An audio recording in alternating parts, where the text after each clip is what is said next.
শামসি বৈঠকে উত্তেজনা, তাইওয়ান ইস্যুতে চীন জানালো সরাসরি সংঘাতের আশঙ্কা। ইরানের মাটিতে সৌদি আরবের গোপন পাল্টা হামলা, ভয়ঙ্কর তথ্য ফাঁস করল পশ্চিমা কর্মকর্তারা। ভয়ঙ্কর সারমাদ ক্ষেপণাস্ত্রের সফল পরীক্ষা চালালো রাশিয়া, একাধিক পরমাণু অস্ত্র বহনেও সক্ষম নতুন এই মিসাইল। বাড়ছে পারমাণবিক উদ্বেগ, আবার হামলা হলে 90% ইউরেনিয়াম সমৃদ্ধ করতে পারে ইরান। মার্কিন সংবাদ মাধ্যম সিবিএস এর বিস্ফোরক দাবি, যুক্তরাষ্ট্রের হামলা থেকে বাঁচতে পাকিস্তানের বিমান ঘাঁটি ব্যবহার করাচ্ছে ইরান। উত্তর কোরিয়ার সংবিধানে বড় পরিবর্তন, শীর্ষ নেতা কিম নিহত হলে স্বয়ংক্রিয়ভাবেই হবে পারমাণবিক হামলা। মার্কিন সেনাদের টার্গেট করতে ইরানকে গোপন ড্রোন দিতে চেয়েছিল রাশিয়া, ফাঁস হলো গোপন নথি।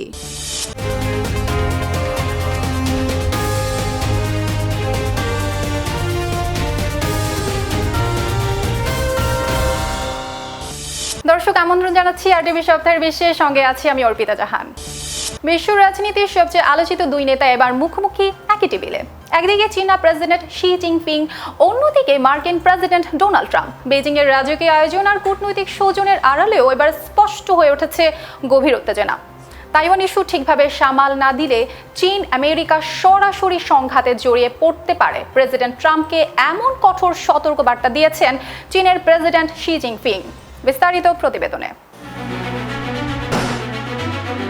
মুখোমুখি একই টেবিলে বিশ্বের দুই পরাশক্তি, কিন্তু হাসি আর কর্মর্দনের আড়ালেও ছিল স্পষ্ট সতর্কবার্তা। তাইওয়ান ইস্যু ঠিকভাবে সামলানো না গেলে চীন ও যুক্তরাষ্ট্র সরাসরি সংঘাতে জড়িয়ে পড়তে পারে বলে হুঁশিয়ারি দিয়েছেন চীনের প্রেসিডেন্ট শি জিনপিং। চীনের রাষ্ট্রীয় সংবাদ মাধ্যম সিসিটিভি জানায়, বৃহস্পতিবার বেইজিংয়ে গ্রেট হল অব দ্য পিপলে অনুষ্ঠিত দ্বিপক্ষীয় বৈঠকে যুক্তরাষ্ট্রের প্রেসিডেন্ট ডোনাল্ড ট্রাম্পকে কথা বলেন চীনা প্রেসিডেন্ট। স্বশাসিত তাইওয়ানকে নিজেদের ভূখণ্ড বলে বারবার দাবি করে আসছে চীন। এটা নিয়েই যুক্তরাষ্ট্রের সঙ্গে দেশটির রয়েছে দীর্ঘদিনের বিরোধ, কেননা তাইওয়ানের অস্ত্রের অন্যতম যোগানদাতা ওয়াশিংটন। সংবাদ মাধ্যম এএফপি ও রয়টার্সের প্রতিবেদনে প্রকাশ পেয়েছে এই তথ্য।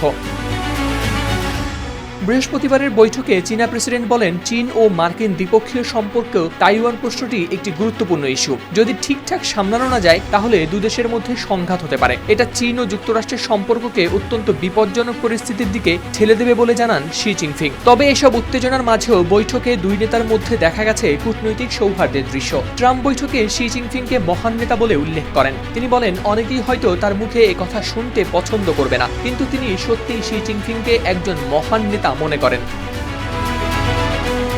এর আগে ট্রাম্প গ্রেট হল অব দ্য পিপলে পৌঁছলে শি জিনপিং তাকে স্বাগত জানান। এই সময় ট্রাম্পকে গার্ড অব অনার দেওয়া হয়। শিশুরা ফুল আর চীন যুক্তরাষ্ট্রের পতাকা নেড়ে অতিথিকে বরণ করে নেয়। পরেই শুরু হয় বৈঠক। এরপর ট্রাম্প আরো বলেন, এই শীর্ষ সম্মেলন হয়তো ইতিহাসের সবচেয়ে বড় বৈঠকগুলোর একটি হতে যাচ্ছে। তার দাবি, চীন ও যুক্তরাষ্ট্রের সম্পর্ক আগের যে কোনো সময়ের চেয়ে ভালো হতে পারে। জবাবে শি জিনপিং বলেন, স্থিতিশীল চীন মার্কিন সম্পর্ক শুধু দুই দেশের জন্যই নয়, পুরো বিশ্বের জন্যই গুরুত্বপূর্ণ। তার ভাষায়, দুই দেশ সহযোগিতা করলে উভয় পক্ষ লাভবান হয়, আর সংঘাতে জড়ালে দুপক্ষই ক্ষতিগ্রস্ত হয়। এদিকে এই সফরে ব্যবসা বাণিজ্যের একদল শীর্ষ ব্যক্তিত্বকে সঙ্গে নিয়ে চীন সফরে গেছেন ট্রাম্প। তাদের মধ্যে Tim Cook, Elon Musk, Jason Huang সহ রয়েছেন আরো একাধিক মানুষ। তারা উপস্থিত ছিলেন বিশ্বের এই দুই শীর্ষ অর্থনীতির নেতাদের বৈঠকেও। শুরুতে মার্কিন শিল্প খাতের জন্য চীনকে উন্মুক্ত করে দিতে শি জিনপিং এর প্রতি আহ্বান জানান ডোনাল্ড ট্রাম্প।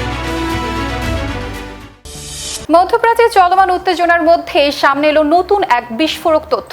অভিযোগ উঠেছে, ইরানের একের পর এক ড্রোন ও ক্ষেপণাস্ত্র হামলার জবাবে এবার গোপনে নাকি পাল্টা সামরিক অভিযান চালিয়েছে সৌদি আরব। পশ্চিমা গোয়েন্দা ও ইরানি কর্মকর্তাদের বরাতে প্রকাশিত এই তথ্য নতুন করে নাড়িয়ে দিয়েছে পুরো অঞ্চলকে। বিশ্লেষকরা জানান, যদি এই দাবি সত্য হয় তাহলে এটি শুধু সৌদি ইরান সম্পর্কের নতুন মোড়ই নয়, বরং মধ্যপ্রাচ্যের ভূ রাজনীতির বড় পরিবর্তনেরও স্পষ্ট ইঙ্গিত। মধ্যপ্রাচ্যের উত্তেজনা যখন ধীরে ধীরে ভয়ঙ্কর রূপ নিচ্ছিল, তখন পর্দার আড়ালে ঘটে গেছে আরও এক বড় ঘটনা। অভিযোগ উঠেছে, সংযুক্ত আরব আমিরাতের পর এবার সৌদি আরবও তাদের ভূখণ্ডে হামলার প্রতিশোধ নিতে ইরানের উপর বেশ কিছু অঘোষিত পাল্টা হামলা চালিয়েছে বলে জানিয়েছে পশ্চিমা ও ইরানি কর্মকর্তারা। আর এই তথ্য প্রকাশ্যে আসতেই নতুন করে কাঁপছে পুরো অঞ্চল। মধ্যপ্রাচ্য যুদ্ধের উত্তেজনার মধ্যে চালানো এই অভিযানগুলোর খবর এর আগে আসেনি প্রকাশ্যে। বার্তা সংস্থা রয়টার্সের প্রতিবেদনে প্রকাশ পেয়েছে এই তথ্য। পশ্চিমা গোয়েন্দা কর্মকর্তাদের মতে সৌদি বিমান বাহিনী গেল মার্চের শেষ দিকে ইরানের অভ্যন্তরে চালায় এই হামলাগুলো। একে মূলত ইট্টি মারলে পাটকেল খেতে হয় এমন এক প্রতিশোধমূলক পদক্ষেপ হিসেবেই দেখা হচ্ছে। ইরান গেল কয়েক মাসে সৌদি আরবের বিভিন্ন গুরুত্বপূর্ণ স্থাপনায় ড্রোন ও মিসাইল হামলা চালিয়েছিল, যার পাল্টা জবাব হিসেবেই চালানো হয় এই গোপনীয় সামরিক অভিযান।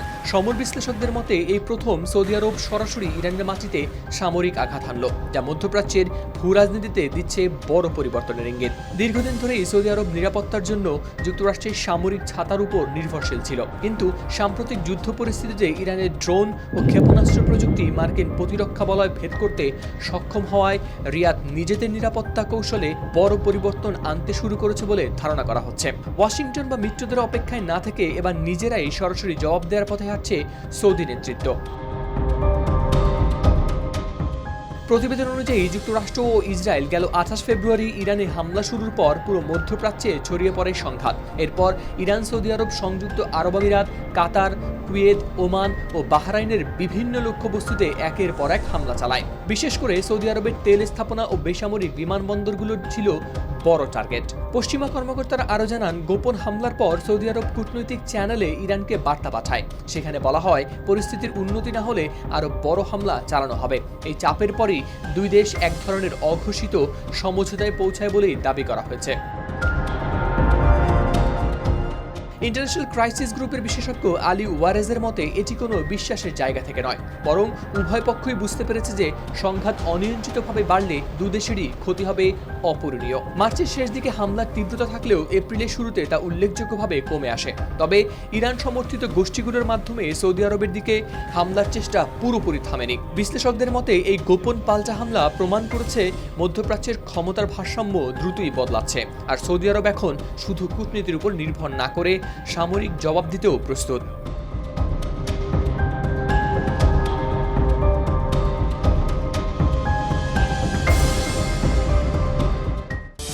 বিশ্বের অন্যতম শক্তিধর দেশ রাশিয়া আবারও প্রদর্শন করলো তাদের সামরিক শক্তি।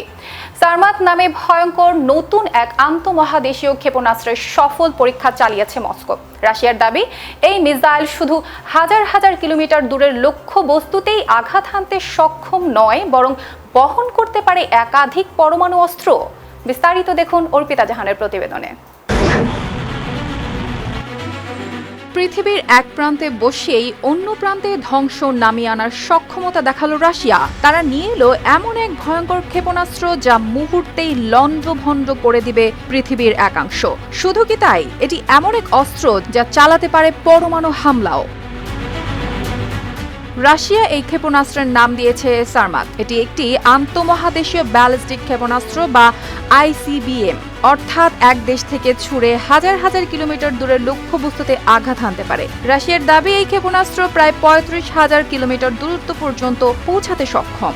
12 মে মঙ্গলবার ক্ষেপণাস্ত্রটির পরীক্ষা চালানো হয়। পরীক্ষা সফল হওয়ার পর রাশিয়ার প্রেসিডেন্ট ভ্লাদিমির পুতিন জানান, এটি বিশ্বের সবচেয়ে শক্তিশালী ক্ষেপণাস্ত্র ব্যবস্থাগুলোর একটি। তার দাবি অনুযায়ী পশ্চিমা দেশগুলোর কাছে থাকা যে কোনো ক্ষেপণাস্ত্রের তুলনায় এটি কয়েক গুণ বেশি শক্তিশালী অস্ত্র বহন করতে পারে। শুধু শক্তির দিক থেকেই নয়, সময়টাও ছিল বেশ গুরুত্বপূর্ণ, কারণ ঠিক এমন এক সময় এই পরীক্ষা চালানো হলো যখন যুক্তরাষ্ট্র ও রাশিয়ার মধ্যে থাকা গুরুত্বপূর্ণ পরমাণু অস্ত্র চুক্তির মেয়াদ শেষ হয়ে গেছে। নিউ স্টার্ট নামে পরিচিত সেই চুক্তির মাধ্যমে দুই দেশ নিজেদের পরমাণু অস্ত্রের সংখ্যা সীমিত রাখার বিষয়ে সম্মত হয়েছিল, কিন্তু গত ফেব্রুয়ারিতে সেই চুক্তির মেয়াদ শেষ হয়। ফলে এখন আর আগের মতো কোনো বাধ্যবাধকতা নেই ওয়াশিংটন ও মস্কোর ওপর। এরপর থেকেই বাড়তে থাকে অনিশ্চয়তা। বিশ্বের দুই পরমাণু শক্তিধর দেশের সম্পর্ক আবারও ঠান্ডা যুদ্ধের মতো উত্তেজনার দিকে যাচ্ছে কিনা সেই প্রশ্ন উঠতে শুরু করে নানা মহলে।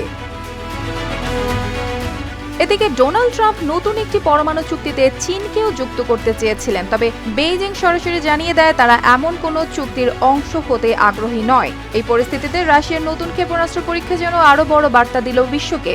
এটি শুধু একটি সামরিক পরীক্ষা ছিল না, এটি ছিল শক্তি প্রদর্শনের এক স্পষ্ট ঘোষণা। মধ্যপ্রাচ্যের যুদ্ধ পরিস্থিতিতে যখন কিছুটা উত্তেজনা কমার আভাস মিলছিল, ঠিক তখনই নতুন করে উদ্বেগ বাড়ালো ইরান। দেশটির এক জ্যেষ্ঠ কর্মকর্তা জানান, আবারও হামলার মুখে পড়লে পারমাণবিক কর্মসূচি আরও এগিয়ে নিতে পারে ইরান। বিশেষ করে 90% পর্যন্ত ইউরেনিয়াম সমৃদ্ধকরণের সম্ভাবনার কথা সামনে আসতেই আন্তর্জাতিক অঙ্গনে নতুন করে শুরু হয়েছে আলোচনা ও শঙ্কা। দর্শক, ইরান কি তবে সত্যি পারমাণবিক অস্ত্র বানানোর পথে? হাওলাদার শামীমের প্রতিবেদনে দেখুন বিস্তারিত।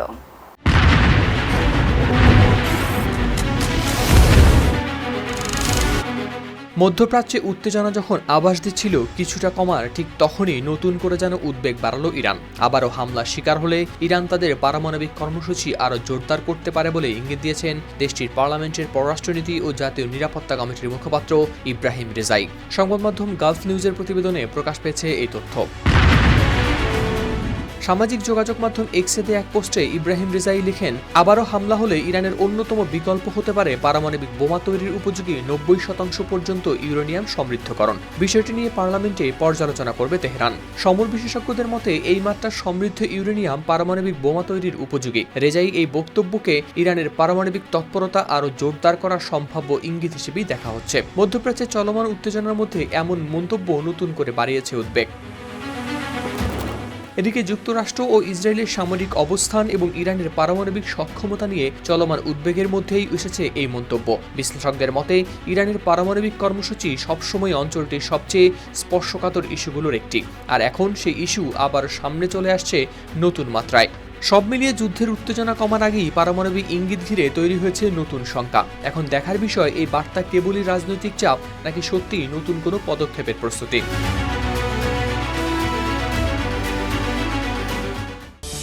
যুক্তরাষ্ট্র ইরানের সামরিক উত্তেজনার মাঝেই এবার দক্ষিণ এশিয়া ঘিরে সামনে এলো নতুন এক বিস্ফোরক দাবি। মার্কিন সংবাদ মাধ্যম সিবিএস নিউজের প্রতিবেদনে দাবি করা হয়, মার্কিন হামলা থেকে নিজেদের সামরিক সম্পদ রক্ষা করতে পাকিস্তান ও আফগানিস্তানের বিমান ঘাঁটি ব্যবহার করেছে ইরান। আর এই দাবি প্রকাশের পরে নতুন করে উঠছে প্রশ্ন, মধ্যস্থতাকারীর ভূমিকায় থাকা ইসলামাবাদ কি তবে গোপনে সহায়তা করেছে তেহরানকে? বিস্তারিত প্রতিবেদনে। যুক্তরাষ্ট্র ও ইরানের যুদ্ধে যখন কাঁপছিল পুরো মধ্যপ্রাচ্য, ঠিক তখনই নীরবে আরেকটি নাটকীয় ঘটনা ঘটেছিল দক্ষিণ এশিয়ায়। যুক্তরাষ্ট্র ইরানের মধ্যে চলমান টানটান উত্তেজনার মাঝেই এই নতুন বোমা ফাটিয়েছে সিবিএস নিউজ। অভিযোগ উঠেছে মার্কিন হামলা থেকে নিজেদের যুদ্ধবিমান ও সামরিক সরঞ্জাম বাঁচাতে পাকিস্তানের বিমান ঘাঁটি ব্যবহার করেছিল ইরান। আর এই দাবি এখন নতুন করে তৈরি করেছে আলোড়ন।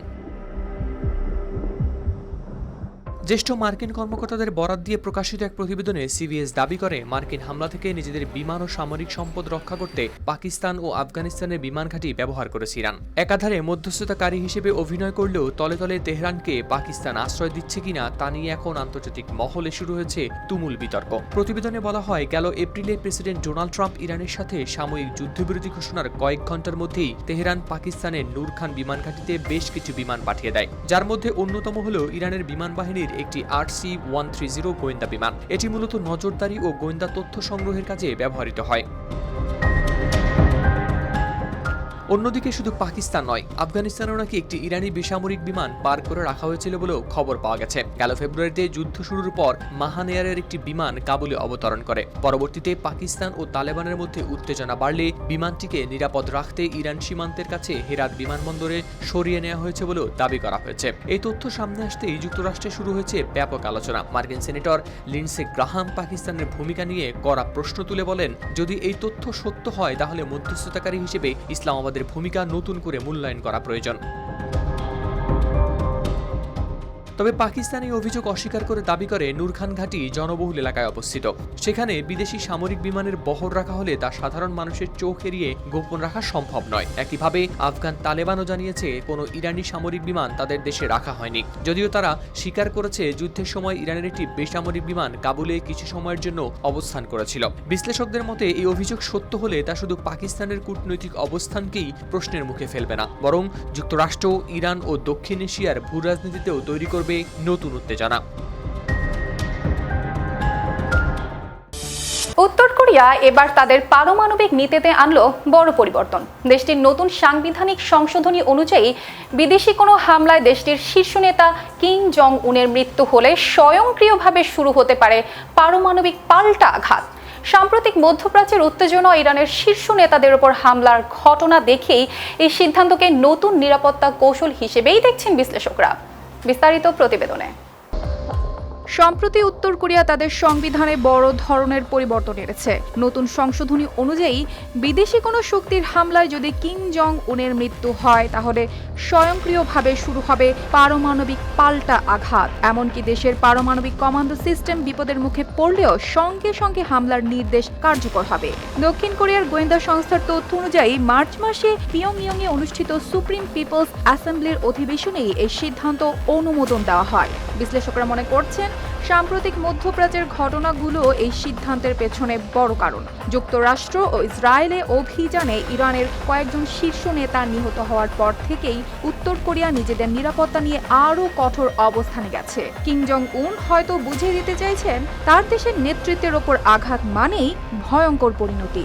এর মধ্যেই উত্তর কোরিয়া ঘোষণা দিয়েছে তারা নতুন দূরপাল্লার কামান মোতায়েন করবে, যেগুলো দক্ষিণ কোরিয়ার রাজধানী অঞ্চল পর্যন্ত আঘাত হানতে সক্ষম। শুধু তাই নয়, খুব শিগগিরই নিজেদের প্রথম নৌ ডেস্ট্রয়ারও চালু করার পরিকল্পনা করেছে দেশটি। আরও একটি বিষয় বিশ্বকে অবাক করেছে, উত্তর কোরিয়ায় এবার সংবিধান থেকে দক্ষিণ কোরিয়ার সঙ্গে পুনরেকত্রীকরণের কথাও সরিয়ে দিয়েছে। অর্থাৎ দুই কোরিয়া আবার এক হবে, এই পুরনো ধারণা থেকেই পুরোপুরি সরে এসেছে পিয়ংইয়ং। এখন দক্ষিণ কোরিয়াকে তারা সরাসরি শত্রু রাষ্ট্র হিসেবেই দেখছে। একসময় ডোনাল্ড ট্রাম্পের সঙ্গে বৈঠকে বসেছিলেন কিম জং উন। বিশ্ব তখন ভেবেছিল হয়তো উত্তেজনা কমবে, কিন্তু 2019 সালে সেই আলোচনা ভেঙে যাওয়ার পর ধীরে ধীরে আরও আক্রমণাত্মক হয়ে ওঠে উত্তর কোরিয়া। এরপর থেকে দেশটি একের পর এক ক্ষেপণাস্ত্র পরীক্ষা চালিয়েছে, বাড়িয়েছে সামরিক শক্তি ও আরও ঘনিষ্ঠ হয়েছে রাশিয়ার সঙ্গে। সাম্প্রতিক ভাষণে কিম জং উন যুক্তরাষ্ট্রকে রাষ্ট্রীয় আগ্রাসনের জন্য দায়ী করেছেন। একই সঙ্গে তিনি দাবি করেছেন শক্তিশালী পারমাণবিক অস্ত্রই নাকি দেশের নিরাপত্তা ও ভবিষ্যৎ নিশ্চিত করতে পারে। তাই যে কোনো মূল্যে পারমাণবিক শক্তিধর রাষ্ট্র হিসেবেই নিজেদের অবস্থান ধরে রাখবে উত্তর কোরিয়া।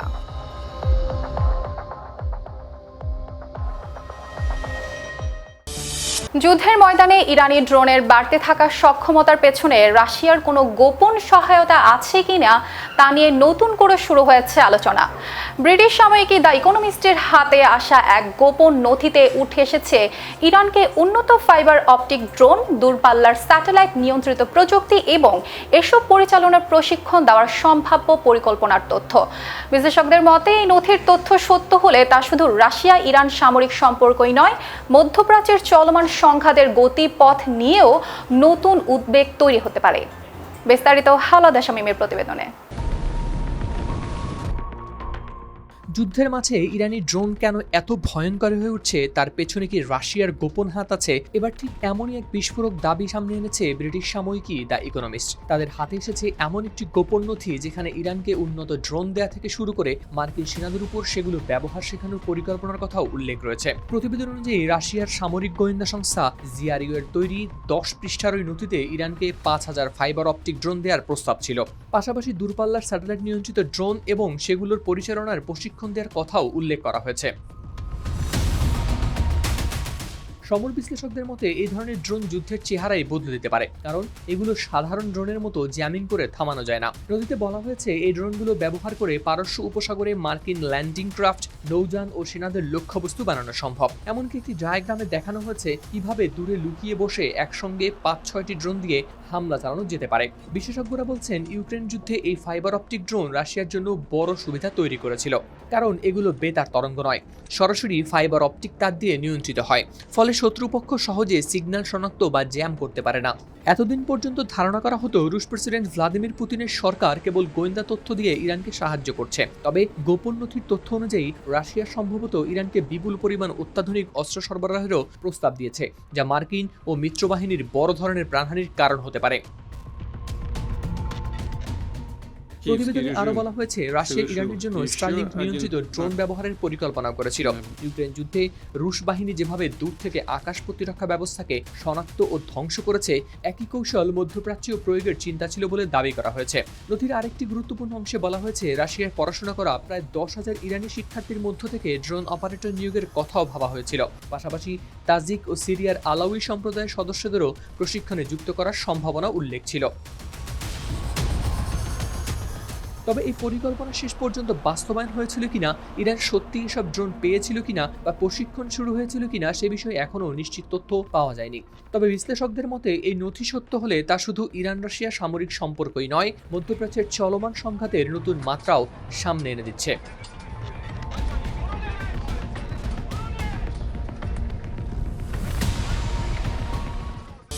দর্শক, সপ্তাহের বিষয় পর্যন্তই। শেষ করার আগে শিরোনামগুলো জানিয়ে দেব আরও একবার। ট্রাম্প-শি বৈঠকে উত্তেজনা, তাইওয়ান ইস্যুতে চীন জানালো সরাসরি সংঘাতের আশঙ্কা। ইরানের মাটিতে সৌদি আরবের গোপন পাল্টা হামলা, ভয়ঙ্কর তথ্য ফাঁস করল পশ্চিমা কর্মকর্তারা। ভয়ঙ্কর সারমাদ ক্ষেপণাস্ত্রের সফল পরীক্ষা চালালো রাশিয়া, একাধিক পরমাণু অস্ত্র বহনেও সক্ষম নতুন এই মিসাইল। বাড়ছে পারমাণবিক উদ্বেগ, আবার হামলা হলে 90% ইউরেনিয়াম সমৃদ্ধ করতে পারে ইরান। মার্কিন সংবাদ মাধ্যম সিবিএস এর বিস্ফোরক দাবি, যুক্তরাষ্ট্রের হামলা থেকে বাঁচতে পাকিস্তানের বিমান ঘাঁটি ব্যবহার করাচ্ছে ইরান। উত্তর কোরিয়ার সংবিধানে বড় পরিবর্তন, শীর্ষ নেতা কিম নিহত হলে স্বয়ংক্রিয়ভাবেই হবে পারমাণবিক হামলা। মার্কিন সেনাদের টার্গেট করতে ইরানকে গোপন ড্রোন দিতে চেয়েছিল রাশিয়া, ফাঁস হলো গোপন নথি। দর্শক, এই ছিল সপ্তাহের বিশ্বে। এতক্ষণ সঙ্গে থাকার জন্য ধন্যবাদ।